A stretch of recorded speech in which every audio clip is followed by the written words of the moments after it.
উজ্জয়িনী থাকার দ্বিতীয় দিন এটা, যেখানে আমরা ওমকারেশ্বর মন্দিরে যাওয়ার উদ্দেশ্যে বেরিয়ে পড়েছিলাম।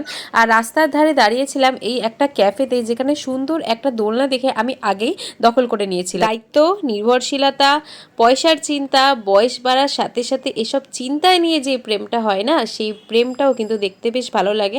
আমার মা বাবাও কিন্তু দিব্যি মা নিয়ে গুছিয়ে ভীষণ পরিমাণে ভালোভাবে সংসার করছে, যেটা দেখে আমি খুব খুশি হই। আমিও চাই আমার জীবনে যে আসবে সে যেন আমাকে খুব আগলে রাখে, কোনোদিনও কষ্ট না দেয়, দুঃখ না দেয়। এটাই আমার কাছে একটা ভগবানের কাছে প্রার্থনা। আর নর্মদা মাইকি জয় বলে দাও।